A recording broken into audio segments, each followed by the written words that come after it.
All right, so we are going to start section 4 of chapter 3. And in this section, we're going to be covering adolescence, moral development, adulthood, aging, and eventually death. So, adolescence is a culturally defined period that falls between childhood and adulthood. It's actually a relatively newer period of development because not all cultures actually recognize a period of adolescence, and it's actually shifted a lot in the United States. It really depended on your wealth status around the turn of the century, whether you had an adolescence or not, whether you even had much of a childhood. A lot of kids would start working at 8 to 12 years of age full time and wouldn't continue school past, say, sixth grade, and they would enter adulthood and then, usually get married in late adolescence, early, usually before age 25. Today, though, we consider adolescence to begin around the time that puberty begins, and then it continues on until sexual maturity and age of majority, which in the United States is the age of 18. So we understand even today, though, that in some areas, young women, or young men, could be married, have children, and be considered an adult within their culture. So the primary criteria for adult status in the United States, other than turning 18, which is when most rights and privileges are recognized for an individual to be an adult, it's also some social and emotional developmental steps. So taking responsibility for oneself, making independent decisions, and being financially independent, such as getting a job, possibly a separate residence, paying your own way, essentially paying your cell phone bill, paying for your car. All those different things kind of add up to what we consider to be financially independent. Now, that can take a long time for some people. Other people, they're emancipated from their parents at age 16 and they are fully adult. So it really depends a lot on that individual. Puberty is a biological event, unlike adolescence, which is culturally defined. Puberty is when a person matures sexually and becomes capable of reproduction. The timing of puberty is different for boys and girls, as you probably know. Girls typically start puberty a year or two before boys do. The marcation of pubertal development is kind of hard to define. Some women or some girls will develop breasts at a very young age. Some will develop hair. But typically what researchers consider to be the true start of puberty for girls is first menstruation, which is called menarche. For boys, it's a little bit more difficult to define, but generally speaking, they'll consider it the first nocturnal emission, which is called spemarche. But that was kind of shoehorned in after they had a way to define the start of puberty for girls. But the timing of when puberty begins compared to one's peers is important. For boys, it's a little more advantageous to begin to have puberty start earlier. Generally, boys who have earlier pubertal start are more social and athletic. They're bigger, they're stronger, they're more dominant, and they act more relaxed and self-assured with their peers. For girls, on the other hand, it's the opposite. For girls, being an early maturing girl, typically because they're larger and they have more adult-like figures, that can be difficult for young women to handle. So they're typically less popular, and they have poor self-images, and probably due in part to the fact they're larger and heavier, and they could be getting attention from boys and older boys too early. Girls who start puberty earlier tend to date earlier. They feel greater social pressure, peer pressure, and have earlier sexual exploration, and they typically have trouble in school. Now, for boys, the start of puberty has remained relatively stable over the past century, but for girls, it's really become a lot earlier. So in the past, it wasn't uncommon for girls to not start their periods until 16 to 18 years of age. You hear, in stories of like medieval times where girls would be married right after their first period, and we're like, wow, they were so young. But back then,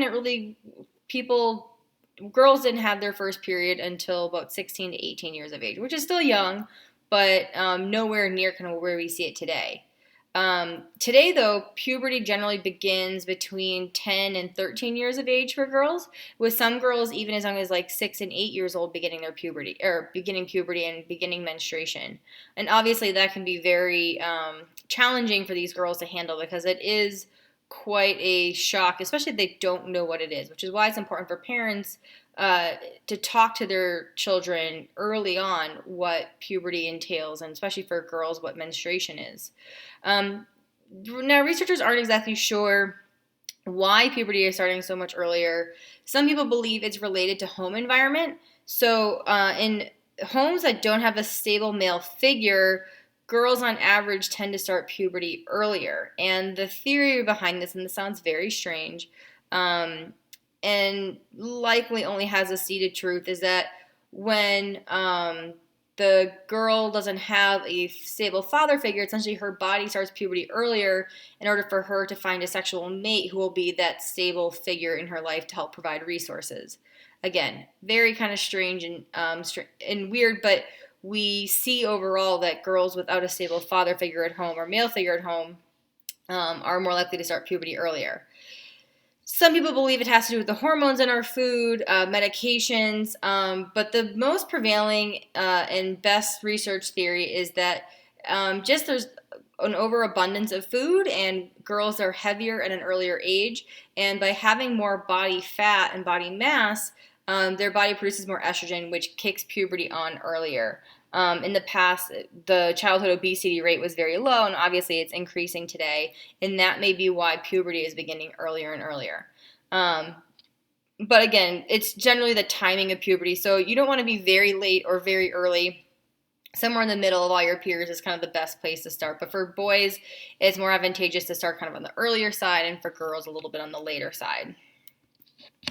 During adolescence, these children, young adults, they have to search for their identity, and they have to create this more mature self-image and figure out their role within society, whether they're going to be more adult-like or more childlike, and that's a really difficult thing to figure out.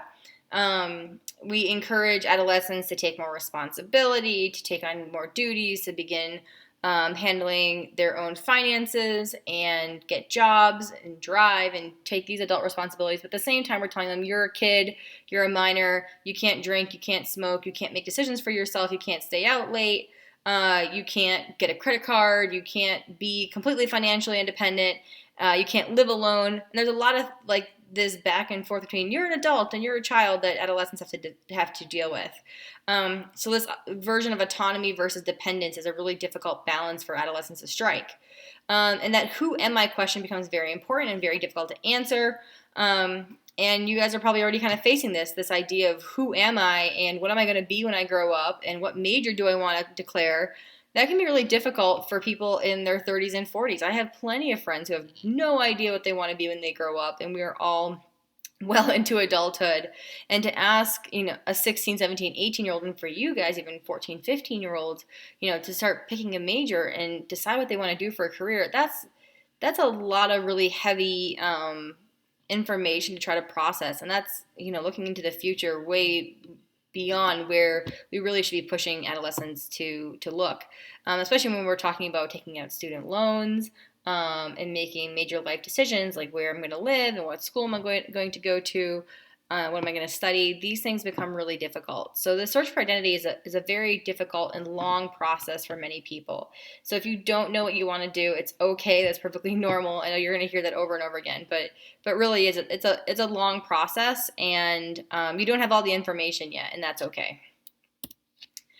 Emerging adulthood, this is kind of a newer period, and depending on who you talk to, it has different names. So sometimes they're called emerging adults, thresholders, in-betweeners. These are the people who are over the age of 18, but they still maintain some social characteristics of adolescence. So maybe someone in their 20s who isn't completely independent. Maybe their parents still support them. Maybe they live at home, unmarried, they have no kids, they don't have a settled career. Probably someone you know, or maybe you in the future. This is becoming really common, especially in the United States and Canada. Part of this has to do with economic problems where it's difficult to find a career that allows one to be completely financially stable at a young age, extended education, going beyond high school, going for a bachelor's, master's, or PhD. Student loans, which makes it really difficult to pay for a house. And then the average age of marriage is actually being pushed back a whole lot. Even 40 years ago, it was about 5 to 8 years earlier than it is today. The average age of marriage used to be around 21 to 23 years of age for women and men, and now it's more like 25, 27-ish. So it's being pushed back a lot. Emerging adulthood is this socially accepted period of extended adolescence. I don't think anyone in the United States has too much of an issue with a 19, 20-year-old working and staying at home, or being in school and being financially partially dependent on their parents. But it's when people kind of get past that late 20s and they're still living at home and their parents are still taking care of them, that's where it's seen a little bit less acceptable. And this is where myself, I'm a millennial, can't speak right now. We get a lot of crap for being these self-focused, unstable, in between, haven't really started our adulthood period. We get a lot of crap for that kind of stuff, but it's not necessarily any fault of our own. For an example, I graduated college in 2008, right when the financial crisis occurred. And so even I had friends who were finance and business majors who couldn't get jobs for many years out of college. Some of them are still working in jobs where their education is completely unnecessary for that career. And so it's a difficult process to become financially independent in today's day and age. Okay, so we talked about cognitive development when it related to Piaget. Now, there was another researcher whose name was Kohlberg, and he was interested in moral development of children and adolescents. So how they reason about moral dilemmas and how they come across their answers for what someone should or should not do. So I'm going to read this passage to you really briefly, and then I want you guys to think about what this person should do. Okay, and you only have the information that's in this passage. Here we go. In Europe, a woman was near death from a special kind of cancer. There was one drug that doctors thought might save her. It was a form of radium that a druggist in the same town had recently discovered. The drug was expensive to make, but the druggist was charging 10 times what the drug cost him to make. He paid $400 for the radium and charged $4,000 for a small dose of the drug. The sick woman's husband, Heinz, went to everyone he knew to borrow the money and tried every legal means, but he could only get together about $2,000, which is half of what it cost. He told the druggist that his wife was dying, and he asked him to sell it to him at a cheaper price or to let him pay later. But the druggist said, "No, I discovered the drug, and I'm going to make money from it." So, having tried every legal means, Heinz gets desperate and considers breaking into the man's store to steal the drug for his wife. Do you think Heinz should steal the drug? Why or why not?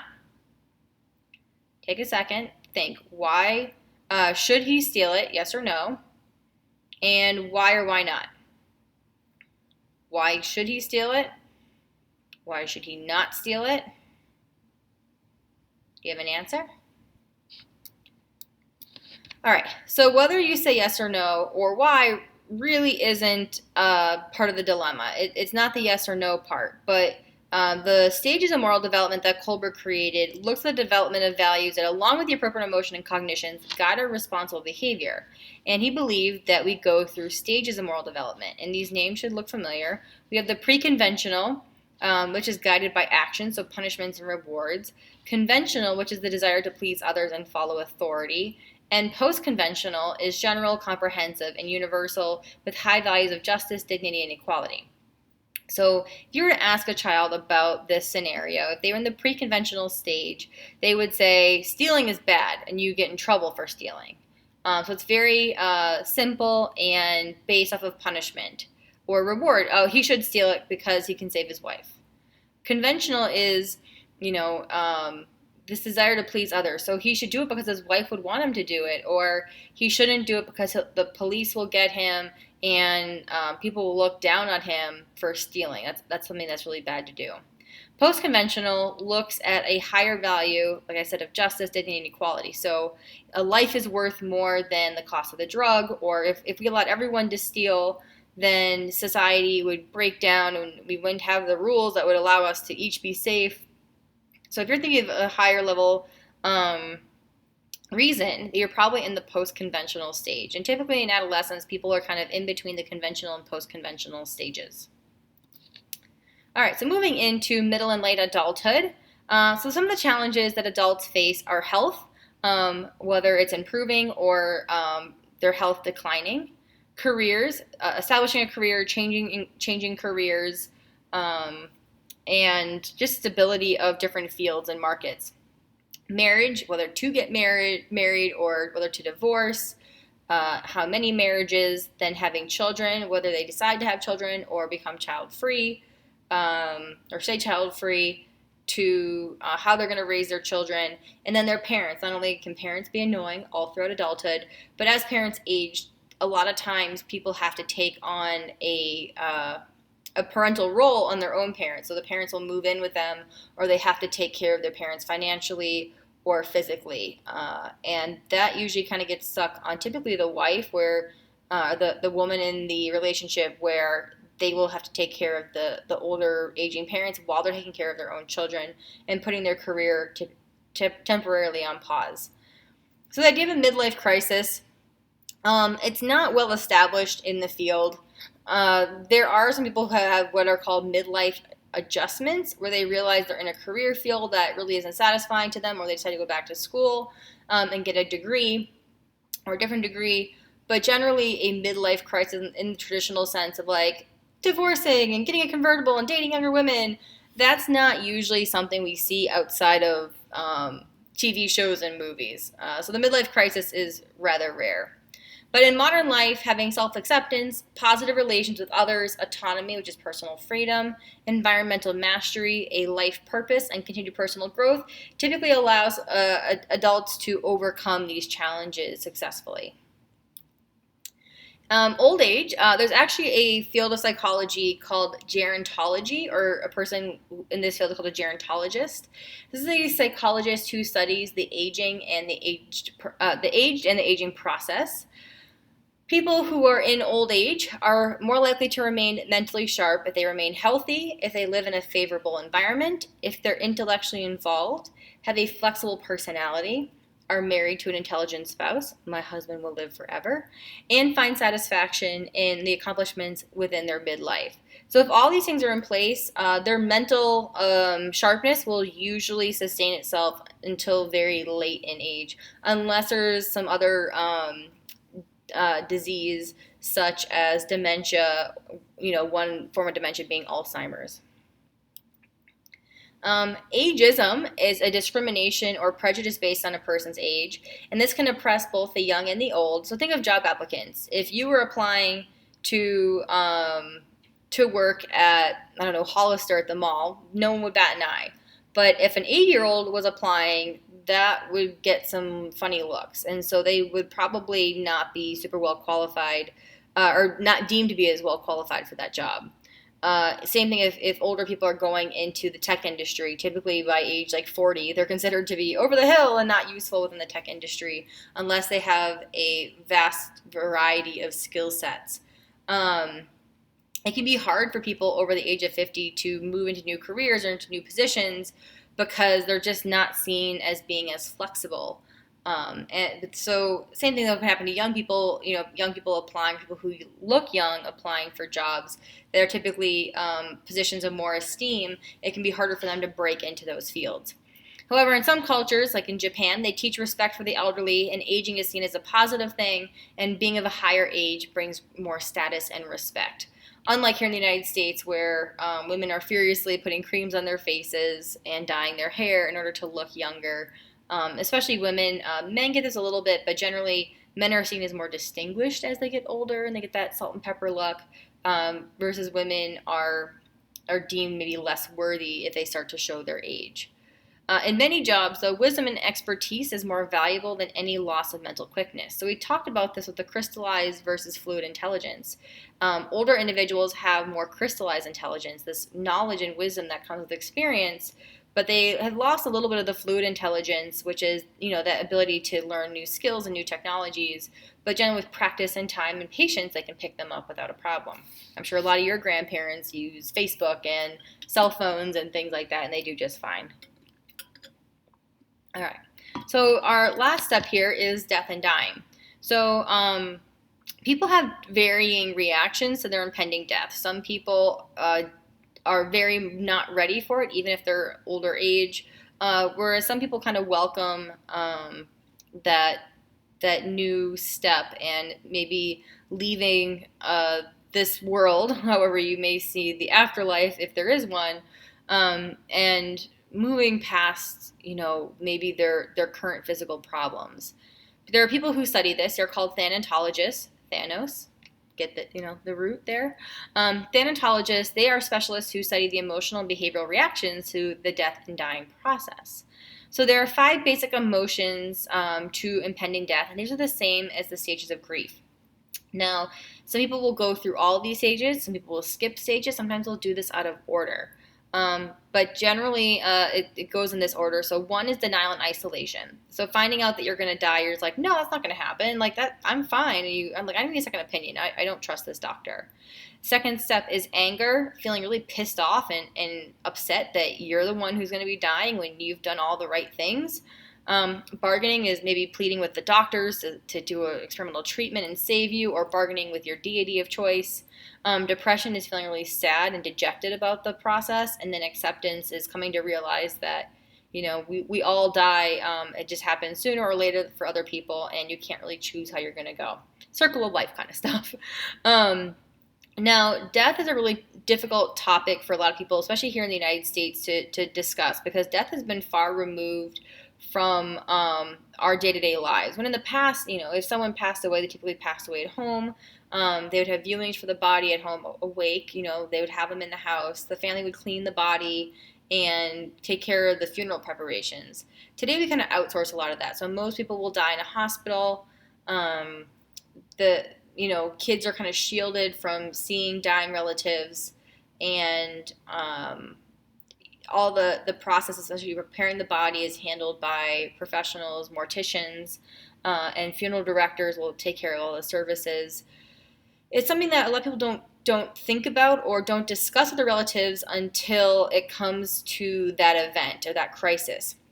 I think it's really important for people to talk to their relatives about what their wishes are, especially older relatives. So do you know, if you have grandparents who are alive, what their wishes are if they were to die, or if they were to be struck with an illness where they can't make their own decisions. So imagine, they had a stroke and they couldn't decide whether they were going to continue care or not.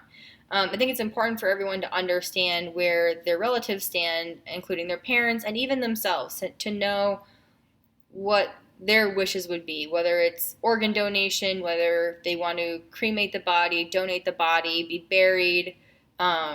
There's a lot of really interesting options out there these days. You can actually, I think it's called hydrolysize the body, where they turn it into essentially a liquid. You can have your cremains put into an artificial reef, into fireworks, shot into space, and pressed into a diamond, which would be pretty cool. Have a diamond ring, be like, this is my first husband, this is my second husband. You could have your body donated to science and a medical student's practice on you. There's a lot of really interesting options out there, and I think it's kind of morbid and dark to talk about, but at the same time, it's really interesting to see the differences in people's opinions about this stuff. And I know in my family, it's been something that's been very open. Even years before my grandmother died, she had her whole funeral planned out. And when she did eventually pass away, it was actually pretty comforting because we knew we were doing the things that she wanted to do. But even she was like, I haven't figured out everything. I don't know all the music I want played at the ceremony. We're like, all right, Grandma, we'll surprise you. It is helpful to know that because my grandmother had a stroke, we knew what her wishes were. We knew she didn't want to be in advanced life-sustaining measures for any length of time. So we were able to let her pass pretty quickly and peacefully without having to wonder what her wishes would have been. So I think it's really important to talk to your friends and family. Maybe Thanksgiving's coming up. Get the whole family around the table and ask them what they want to do. Especially it's important that your parents have a will set up in place, so if something were to happen to them tragically, that you would be taken care of as an adolescent, as a minor, to know who you would live with, your financial stability, as well as what their wishes would be, because otherwise their wishes may not be carried out by someone super close to them. So it might be their own parents or their siblings who would take care of it. It wouldn't maybe be you. So it's important to have things in writing, especially if they have children, which would be you guys. I know it's not a very fun way to end this chapter, but that is the end of chapter 3. I hope you learned some really cool stuff. I hope you enjoy the videos in the YouTube playlist, and email me with any questions. Thanks.